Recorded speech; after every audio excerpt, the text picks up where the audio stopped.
Policing and Prison Civil Rights Union has rejected the tax implication of the Revenues Laws Amendment Bill of 2022, which was signed into law to become Revenues Law Amendment Act number 12 of 2024. The union says the 10% seed capital which will be established which will establish the savings pot must be tax-free and must not be capped at 30,000 rands. POPCRU President Thulani Ngwenya joins us now for more on this. Mr. good to have you, and thank you very much for coming on. A union affiliate of COSATU, the union federation that would have tabled this particular proposal, not agreeing with this proposal. It's a little bit confusing for us. Explain, how does this happen?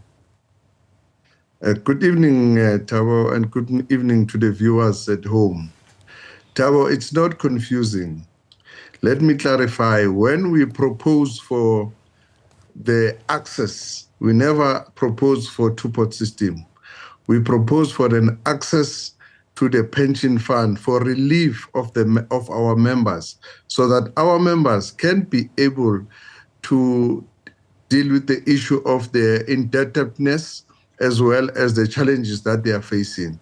But because what happened in Netlek, this issue was hijacked by the technocrats of the treasury. Then they came up with a two-pot system, of which is, according to us, it's not in the interest of the members. It's in the interest of the treasury, so that they'll collect as more revenue as possible. But I mean, of course, you know that there would have been separate processes. There's a parliament process, there's a treasury process, and there's a SARS process. And either of these processes would have included legislative and administrative requirements to be able to carry out this particular access that you were talking about to the retirement fund. Yeah, from the parliamentary process, remember, it was the it was the pension amendment bill, as well as the amendments to how pension funds are working. It started in 2013, when this amendment, if you can recall it properly, it was the amalgamation of all the pension funds under one, so that there will be that. But if you can also remember that the Provident Fund did have that process of accessing money. It was only the GEPF, the Government Employees Pension Fund, which was not able to access. You have to resign for you to get that money. Then for our call from the federation side, as well as affiliates, we're saying, let members access, because we felt that our members have been dealt with a blow so many times. When they want to do things, they have to wait until they retire. They started to build housing. Their children cannot go to tertiary level. It's so many things that the public servants are facing. So we said, let's have a relief, so that members can access their money while they are working. And we never said the money must be given to members. I think that should be clear, that we never said the money must be given to members.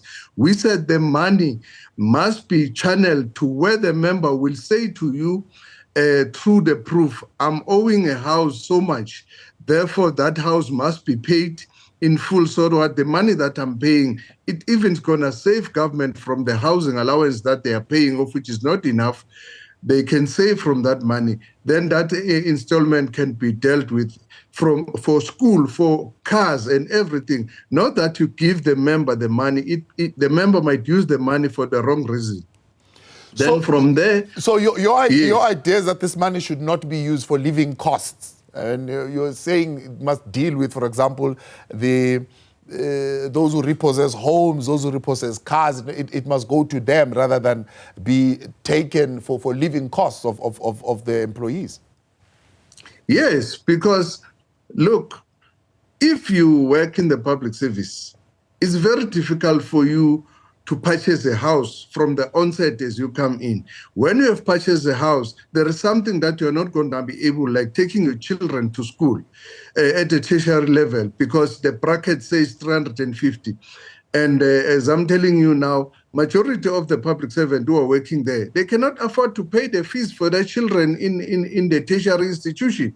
They've got housing that they have to pay. So if you have a house, you must choose whether you walk on your feet and you buy a house. You can't have both. So we're saying that can be the relief fund. Then technocrats then saw an opportunity and say, okay, because now these people say they want the access of money, then they come up with two-pot system, of which some of the things are hidden from that two-pot system. That is why we came out and said we reject that, because it's not initially what we wanted for. One, I can count for you now, Thabo, is that there is an insinuation that the contribution to the pension fund is not taxed. That is a lie. It's a blatant lie, because your gross salary is being taxed immediately when you get it. It's being taxed before you can contribute. That is tax. Number two, when you are going to withdraw, you are going to be taxed again at a bracket which will be determined by treasury at that time. If you are at 18% from your tax, you'll be taxed according to that. If you are 27 or 45, you'll be taxed at that. That is the second tax that you are going to be paying as a person. The money that is alleged to be in a big amount of money of 30,000 is no longer going to be 30,000. The third one that they are not is telling you that if, Thabo, it happens this year, you earn, for an example, let's say 20,000, then your deductions, your withdrawal from that side is 30,000, then from your tax and what. In the following financial year, you'll be taxed as if you have got an increment on your salary. You are no longer going to be taxed on a bracket. So those are the things that are not being said up front to our members, of which we are saying to our members, don't take this money. The last thing that kills us the most is that when you withdraw, it tampers with your service.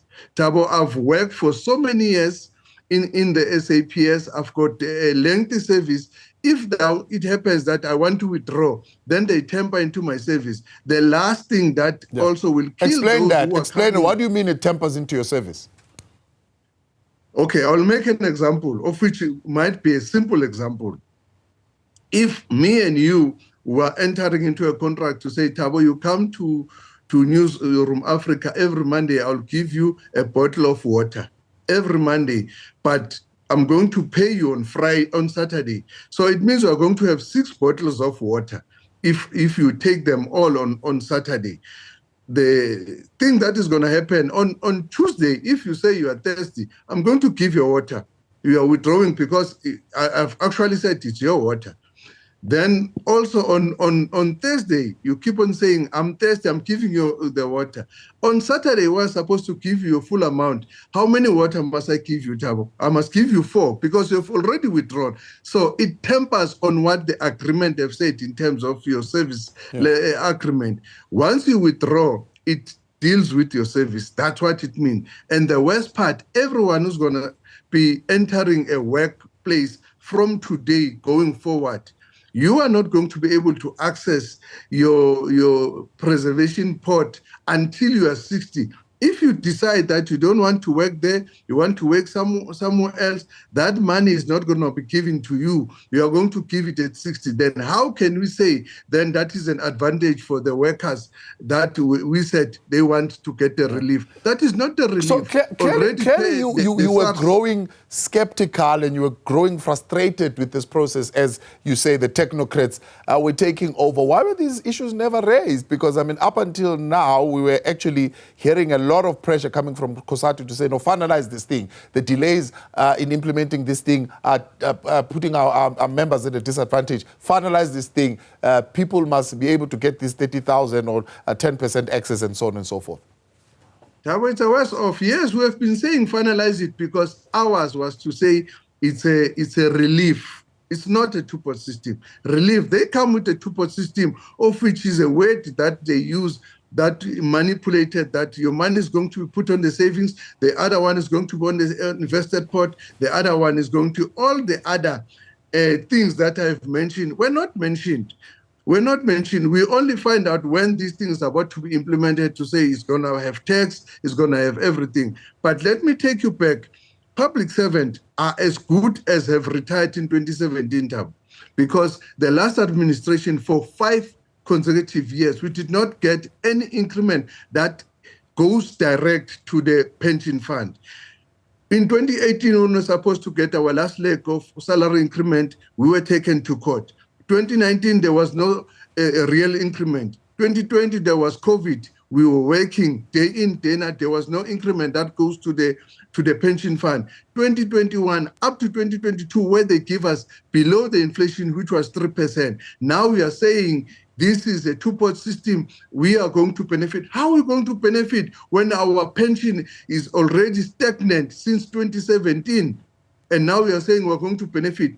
Government is going to get more money from what the workers are going to be doing. So that is why we're saying, our members, please wait, don't withdraw this money.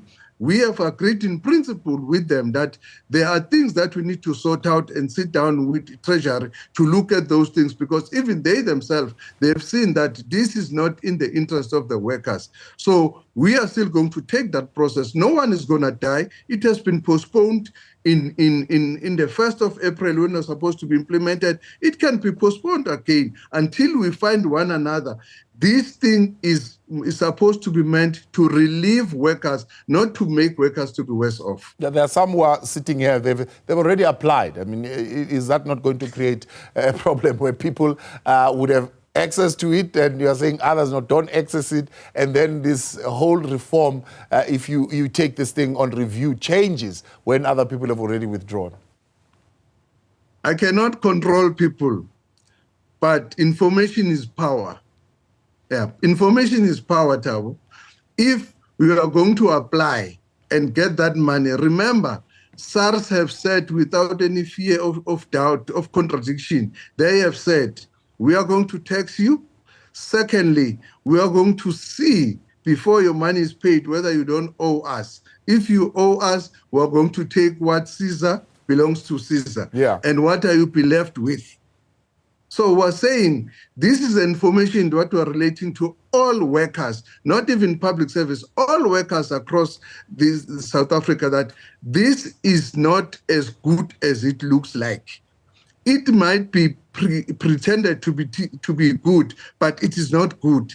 It's something that is going to make you to cry at the long run when you go back and look for your pension, and you say, why you did not raise this thing, why you did not tell us. That is where we are standing as POPCRU to say, until such time we come back and tell our members, now all the challenges that we are seeing have been resolved. You can now start as a relief fund, not as a two-pot system. Demand, I appreciate your time. Let's leave you there. Thank you very much. That's the president of POPCRU, Thulani Ngwenya, joining us on the line. Well, what do you make? What's your opinion then on this two-pot system? Noting, of course, the issues that POPCRU has already raised. You can weigh in. Your thoughts are welcome. 072-110-5584. Drop us an X at Newzroom 405.